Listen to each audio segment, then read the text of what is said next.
అందరికీ నమస్కారాలు. ఈరోజు నేను అదేవిధంగా జనసేన అధినేత పవన్ కళ్యాణ్ గారు కలిసి ఎలక్షన్ కమిషన్ కలిసాం. అన్ని విషయాలు కూడా చాలా స్పష్టంగా వారికి ఎక్స్ప్లెయిన్ చేశాం. నా సుదీర్ఘ రాజకీయ చరిత్రలో కానీ పవన్ కళ్యాణ్ గారు కూడా రాజకీయాల్లోకి రావడమే కాకుండా రాజకీయాలను వాచ్ చేస్తూ ఉండడం కానీ ఇవన్నీ చూసిన తర్వాత ఎప్పుడూ జరగనటువంటి అరాచకాలు జరుగుతున్నాయి. ప్రజాస్వామ్యాన్ని అపహాస్యం చేసే పరిస్థితికి వస్తున్నారు. ఇంతవరకు మీరు చూస్తే కేసులు అయితే మా మీద విపరీతంగా బుక్ చేసి అంటే ఎక్కడ కూడా పని చేయకుండా చేయడం కోసం రాజకీయ పార్టీల్ని రాజకీయ పార్టీల కార్యకర్తల్ని లేకుంటే అందులో పనిచేసే వ్యవస్థని మొత్తం సర్వనాశనం చేయాలి, నిర్వీర్యం చేయాలని ప్రయత్నం చేశారు. ఇప్పుడు ప్రజల్లో ఉండే తిరుగుబాటు చూసిన తర్వాత హోల్సేల్గా ఓటర్స్ అందరినీ మార్చేయడం, దొంగ ఓట్లు వేసుకోవడం ఇలాంటివి చేస్తే తప్ప సాధ్యం కాదనే కన్క్లూజన్కి వచ్చారు. ఈరోజు ఒక ఎగ్జాంపుల్ ఇచ్చాం. ఒక్క చంద్రగిరిలో ఫామ్ 6 కింద 1,15,000 ఓట్లు ఇచ్చారు. దాంట్లో దగ్గర 33,000 ఓట్లు ఆమోదించారు. దాంట్లో వేరే నియోజకవర్గంలో విత్ ఎవిడెన్స్ అన్నీ కూడా మేము పెట్టాం. అవన్నీ కూడా వారికి ఎక్స్ప్లెయిన్ చేశాను. అదే మరిగా స్టేట్ ఎలక్షన్ కమిషనర్ ఆ రోజు పడిన అవస్థ కానీ కడాన ఆయన డ్యూటీ కండక్ట్ చేయడానికి ఆయన విధి నిర్వహించడానికి సెంట్రల్ హోమ్ మినిస్టర్ని అడిగాడు ప్రొటెక్షన్ కోసం. కుటుంబాన్ని ఆయనకు సెక్యూరిటీ కావాలని అడిగే పరిస్థితి అవి కూడా ఇచ్చాం. ఫైనల్గా మేము రిక్వెస్ట్ చేసింది వారిని ఒకటే చెప్పాం, ఏదైతే ఎలక్షన్ డ్యూటీ కేసే ఆఫీసర్ని సెలక్షన్ ప్రాసెస్లో కాకుండా ఆల్ ఇండియా లెవెల్లో చేసే బెస్ట్ ప్రాక్టీసెస్లో ఎంపిక చేసుకోవాల్సిన అవసరం ఉంది. ఈరోజు సెలక్షన్ ప్రాసెస్ ఎందుకన్నానంటే ఆల్ ఇండియా లెవెల్లో టీచర్స్ని, గవర్నమెంట్ ఆఫీసర్స్ని, అనుభవం ఉండే వ్యక్తులు పెట్టుకుంటారు. వాళ్ళందరినీ లేదని చెప్పి మేము ఇవ్వలేమని గవర్నమెంట్ చెప్పి కడాన ఎన్నికలను అపహాస్యం చేసే విధంగా సచివాలయ స్టాఫ్తో వాలంటీర్లతో కండక్ట్ చేయాలని ప్రయత్నం చేస్తున్నారు. అంటే ఇటీవల వీళ్ళు నామినేట్ చేసిన వ్యక్తులతో పెట్టుకొని వీళ్ళు చేసే అన్ని తప్పుడు పనులు వాళ్ళ దగ్గర చేయించాలని. అదే సమయంలో మీరు చూస్తే విఎల్ఓలుగా అంటే బూత్ లెవెల్ ఆఫీసర్స్ ఒకప్పుడు టీచర్లు చేసేవాళ్ళు, ఆఫీసర్లు చేసేవాళ్ళు. ఎక్కడ కూడా ఒక్క మిస్టేక్ కూడా ఉండేది కాదు. That is their duty. దానిపైన చాలా స్పష్టంగా ఆదేశాలు కూడా ఉన్నాయి. ఎవరన్నా కానీ డ్యూటీ స్పష్టంగా చేయలేకపోతే వాళ్ళని యాక్షన్ తీసుకోవడం, ఇంక్రిమెంట్స్ కట్ చేయడం, ఉద్యోగాలు తీసేయడం అన్నీ ఉంటాయని భయపడిపోయేవాళ్ళు. ఈరోజు ఎవరు చేస్తున్నారంటే కడాన మహిళా పోలీస్ 2,600 మంది బిఎల్ఓని మహిళా పోలీసులు పెట్టేశారు. ఇది నాకు ఆశ్చర్యం వేస్తుంది. 83 నియోజకవర్గంలో మహిళా పోలీసులను బిఎల్ఓకి పెడితే వాళ్ళకి మహిళా పోలీసులకు ఏం తెలుస్తుంది ఇవన్నీ అంటే? ఇంకొక పక్క ఏపీ నీడ్స్ జగన్ అని కలెక్టర్ దగ్గర నుంచి అందరూ క్యాంపెయిన్లు చేస్తారు. ఇప్పుడు చేసిన అరాచకం చాలదు, రాతి యుగానికి తీసుకుపోవడానికి అలాంటి వాళ్ళు పెట్టుకొని చేసే పరిస్థితికి వస్తున్నారు. ఇవన్నీ మేము ఎక్స్ప్లెయిన్ చేసిన తర్వాత వారికి మా మీద కానీ జనసేన మీద కానీ దగ్గర 6,000 నుంచి 7,000 కేసులు మా మీద పెట్టారు. ఒక్క పుంగనూరులో కేసులో 250 మంది పెట్టారు. 200 మంది పైన జైలుకు పోయి వచ్చారు. ఇప్పుడు బైండ్ ఓవర్ కేసులు పెడుతున్నారు. అంటే నీ మీద కేసు ఉంది, పోలీసు వాళ్ళు నోటీస్ ఇస్తారు, ఎంఆర్ఓ దగ్గర సరెండర్ కావాలి అంటే మళ్ళీ బెదిరించడం. ఎలక్షన్లో ఎవరిని పని చేయనీయకుండా నిర్వీర్యం చేయడానికి లేకపోతే మళ్ళా వాళ్ళని అరెస్ట్ చేయడానికి ప్రయత్నం చేసే పరిస్థితి వచ్చారు. ఇది జరిగితే ప్రజాస్వామ్యం ఇంక కూని అయిపోయినట్టే.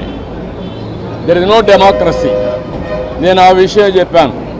మొన్న తెలంగాణ ఎలక్షన్లో 1 డేలో ఎలక్షన్ జరిగిందా లేదా అనే తెలియని విధంగా జరిగింది.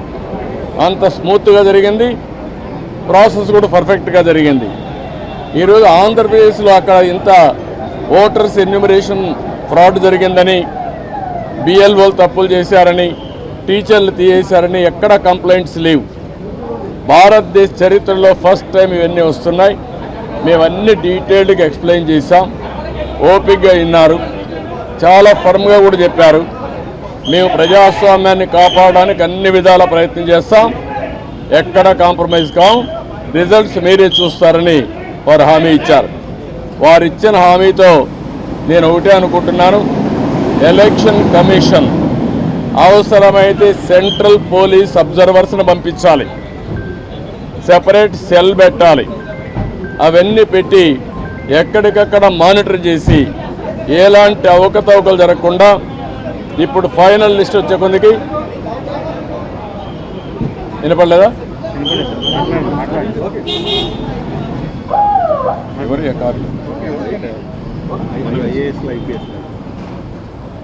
ఎప్పటికప్పుడు మానిటర్ చేయాల్సిన అవసరం ఉంది. ప్రజాస్వామ్యం కోసం మా ప్రయత్నాలన్నీ మేము చేస్తున్నాం, ఇంకా చేస్తాం, దాని గురించి సందేహం లేదు. ఒక్క ఓటు దొంగ ఓటున్న ఎలక్షన్ కమిషన్ దృష్టికి ఎప్పటికప్పుడు తీసుకుపోవడమే కాకుండా వీళ్ళు చేసే ప్రతి ఒక్క తప్పుడు పనిని మేము ప్రతిఘటిస్తాం, ప్రజాస్వామ్యాన్ని పరిరక్షించుకుంటాం. అదే సమయంలో ఎవరిని వదిలిపెట్టాం. కడాన కోర్టుకు కూడా వెళ్ళి తప్పు చేస్తే మాత్రం శిక్ష పడే వరకు ముందుకు పోతామని చెప్పి విజ్ఞప్తి చేస్తున్నా. We are confident. ఎలక్షన్ కమిషన్ అయితే పేషెంట్గా వినడమే కాకుండా వారు 5 కోట్ల మంది కంటే 4 కోట్ల ఓటర్స్ ఉన్నారు, వారందరికీ ఒక భరోసా ఇచ్చినట్టు వాళ్ళు భరోసా ఇచ్చారు. అది అమలవుతుందనే ఆశాభావంతో ముందుకు పోతున్నాం. సార్, తెలంగాణలో వేసిన ఓటర్లు చాలా మంది ఏపీలో కూడా ఓటు నమోదు చేస్తున్నారు, రీఎంట్రీ ఓట్లు ఎక్కువ ఉన్నాయని వైసీపీ. నేనేమంటానంటే మీరు ఎన్నెన్నో ఆరోపణ చేయండి, వాడు ఓటేసినప్పుడు వాళ్ళకి నోటీస్ ఇచ్చి పర్ఫెక్ట్గా చేయాలి తప్ప మీరెవరు డిలీట్ చేయడానికి? ఎలక్షన్ కమిషన్ చేయాల్సిన పని, ఎలక్షన్ ఆఫీసర్లు చేయాల్సిన పని నువ్వు చేయడానికి? నువ్వు కంప్లైంట్ ఇస్తావు, ఇచ్చిన తర్వాత వాళ్ళు వెరిఫై చేయాలి. ఒకవేళ ఇక్కడి నుంచి వేరే ప్రాంతానికి పోయారు, అక్కడ ఓటేయరు అంటే ఓటు ఇవ్వవా నువ్వు? అమెరికాకి వెళ్ళారు, అమెరికా నుంచి వచ్చి ఓటేస్తారు. వాడి యొక్క జన్మభూమి పైన, ఈ రాష్ట్రం పైన వాళ్ళకుండే ప్రేమ, ఈ రాష్ట్రంలో పుట్టిన వాళ్ళు. అంతేగాని నువ్వు కర్ణాటకకు పోయావు, నువ్వు ఓటేయడానికి వీల్లేదు, నువ్వు ఉపాధి కల్పిస్తే ఇక్కడే ఉంటారు, అవకాశాలు కల్పిస్తే ఇక్కడే ఉండేవాళ్ళు. ఎందుకు పోయారు? అవకాశాలు లేకుండా పోయారు. అలాంటి వాళ్ళకి మేము ఓటు ఇవ్వమంటే కరెక్ట్ కాదు, అది వెరిఫై చేసుకోవాలి. అక్కడ వేయకుండా ఇక్కడ వేస్తే ఎలాంటి తప్పు లేదు.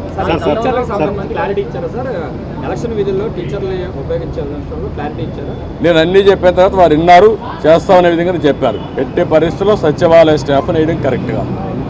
సెలెక్షన్ ప్రాసెస్ కాదు, competitive best practices all over the country ఏవైతే చేస్తారో అవే చేయాలి.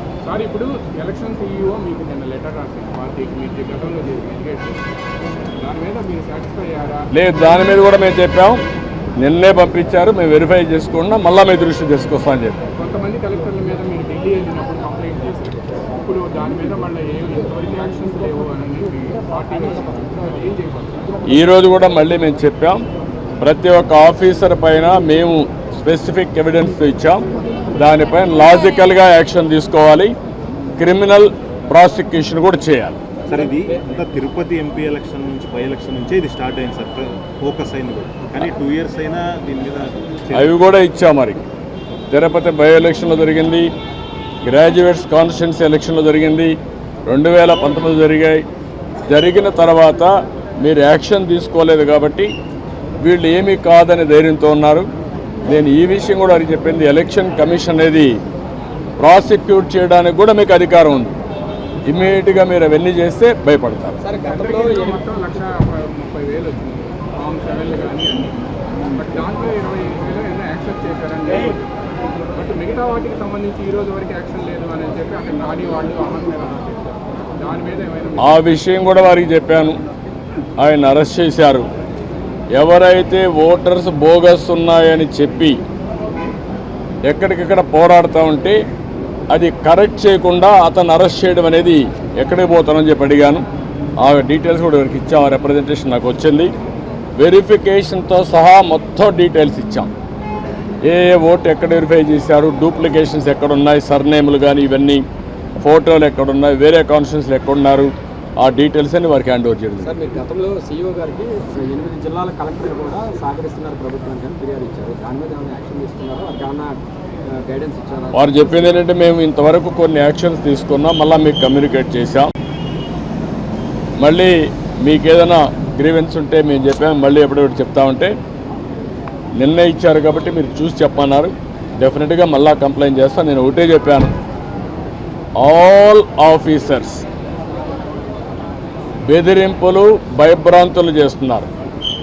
ఒక చీఫ్ సెక్రటరీ ర్యాంక్ ఆఫీసరే ఎలక్షన్ కమిషనర్గా ఉంటే కేంద్ర ప్రభుత్వాన్ని ప్రొటెక్షన్ అడిగే పరిస్థితికి వచ్చాడు. అదే ఎగ్జాంపుల్ వారికి చెప్పాను.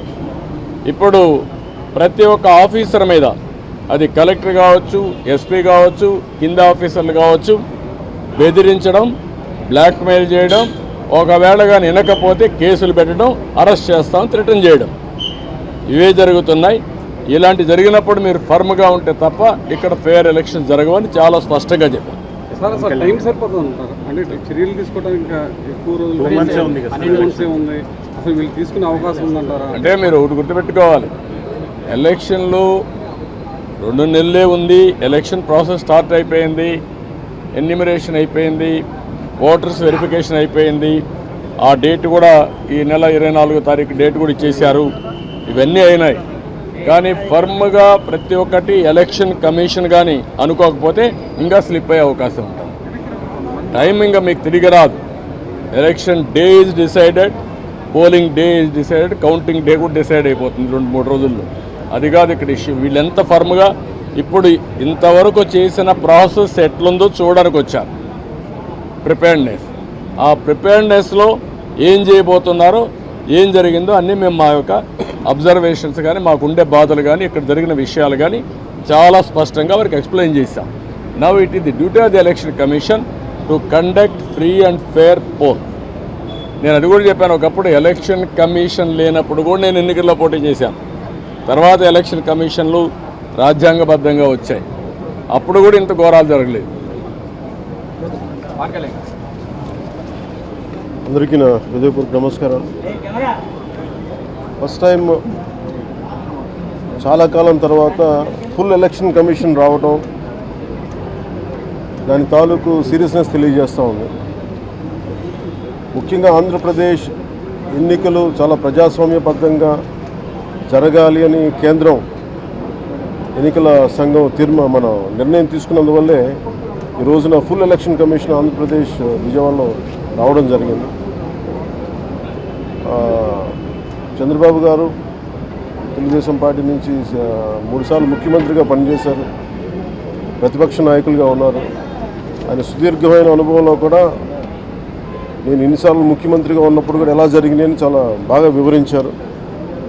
ఎంత ఫెయిర్ ఎలక్షన్ జరగడానికి ఆయన సాయశక్తులు ఎలా కృషి చేశారో చెప్పారు. జనసేన తరపు అలాగే వైసీపీ ఏమేం చేసింది ఇప్పుడు దాకా, దొంగ ఓట్లు ఎలా రిజిస్టర్ చేశారు, ఆ చంద్రగిరి ఇందాక మీరు చెప్పినట్టు చంద్రగిరిలో దాదాపు 1,00,000 పైచిలకు ఓట్లు దొంగ ఓట్లు నమోదు చేస్తే దాదాపు దాంట్లో 1/4 ఆల్మోస్ట్ దాన్ని యాక్సెప్ట్ చేశారు. ఇలా ప్రతి చోట, ప్రతి నియోజకవర్గంలో, ప్రతి బూత్లో ఏ స్థాయిలో దొంగ ఓట్లు నమోదవుతున్నాయి, ఎలా తీసేయాలి, వీటి మీద చాలా స్పష్టంగా వివరించారు. జనసేన తరపు నుంచి నేను ప్రత్యేకంగా వివరించింది ఎలక్షన్ కమిషన్కి, మా వైసీపీ ప్రభుత్వం వచ్చినప్పటి నుంచి లా అండ్ ఆర్డర్ కంప్లీట్గా దిగజారిపోయింది. ఎవరన్నా ప్రజాస్వామ్య హాని జరుగుతుంటే గొంతెత్తితే పొలిటికల్ పార్టీస్ కానీ, వ్యక్తులు కానీ, ప్రైవేట్ వ్యక్తులు కానీ వాళ్ళందరి మీద కేసులు ఎలా పడుతున్నాయి, కేసులు ఎలా చేస్తున్నాయి, ముఖ్యంగా బైండ్ ఓవర్ కేసులు ప్రత్యేకించి పొలిటికల్ పార్టీ టీడీపీ వారి మీద కానీ, జనసేన కార్యకర్తల మీద కానీ ఇవన్నీ చాలా క్లియర్గా తెలియజెప్పడం జరిగింది వారికి. అలాగే పోలీసు అధికారులని ఇప్పుడు సడన్గా మారుస్తూ ఉన్నారు. లాస్ట్ 2 నెలలుగా మార్చేస్తూ ఉన్నారు. మళ్ళీ ఎన్నికలు సంఘం వచ్చేటప్పటికి మళ్ళీ వాళ్ళకి కావాల్సిన అధికారులను తిరిగి అక్కడ వేయించుకునేలాగా తీసుకొచ్చిన ప్రణాళికలు చేస్తాం. అది కూడా బలంగా తెలియజేస్తాం. అలాగే మహిళా కానిస్టేబుల్స్ ప్రత్యేకించి సంబంధం లేని చోట్ల వాళ్ళు దాదాపు 87 నియోజకవర్గాల్లో వాళ్ళు పెట్టారు. అది వాళ్ళు దూరం చేయమని ప్రత్యేకంగా ఆయన వివరించారు. నేను ఇంకోటి ప్రత్యేకించి నేను చెప్పింది ఏంటంటే వాలంటీర్స్ అనేది విలేజ్ సచివాలయం అనేది ప్రత్యేకించి అది యాంటీ కాన్స్టిట్యూషనల్ బాడీ. వాళ్ళని దయచేసి ఎన్నికల సమయంలో వాళ్ళని ఉపయోగించొద్దని చెప్పి ప్రత్యేకించి విన్నవించాం. అలాగే మేము కోరుకుంది ఏంటంటే మీరు కనుక సంపూర్ణంగా దీని వైపు చూడకపోతే, దీనికి పారదర్శకత కన్నా దీని ఎలక్షన్లు చేయకపోతే ఇక్కడ ప్రజాస్వామ్యం కూని అయిపోద్ది, ఇక్కడ హింస ఎక్కువైపోద్ది. అలాగే గత స్థానిక ఎన్నికల్లో కూడా ఏ స్థాయిలో కనీసం ఒక దళిత యువకుడు లాంటి ఒక కనీసం నామినేషన్ వేసే పరిస్థితుల్లో కూడా లేదు. అందరినీ చేశారని చెప్పి ప్రత్యేకించి అది వివరించాం. ఖచ్చితంగా వాళ్ళు ఒకటే ఎన్నికల ప్రధానాధికారి ఒకటే చెప్పారు ఆయన CEO, మేము చాలా కట్టుబడి ఉన్నాం, ఫ్రీ అండ్ ఫెయిర్ ఎలక్షన్ జరిగేలా కట్టుబడి ఉన్నాం అని చెప్పి అంత భరోసాగా ఎప్పుడు మాట్లాడటం. ఖచ్చితంగా ఇది కేంద్రం చాలా సీరియస్గా తీసుకున్న ఆంధ్రప్రదేశ్ ఎలక్షన్స్లోనే తెలియజేస్తూ ఉంది. ఈసారి ఫ్రీ అండ్ ఫెయిర్ ఎలక్షన్స్ ఉంటాయి, ప్రభుత్వాలు మారుతాయి అనే నేను మనస్ఫూర్తిగా నమ్ముతున్నాను. అలాగే ఈ పరిస్థితుల్లో కేంద్ర ఎన్నికల సంఘం ప్రధానాధికారులందరికీ కూడా ప్రత్యేక ధన్యవాదాలు తెలియజేసుకుంటాను.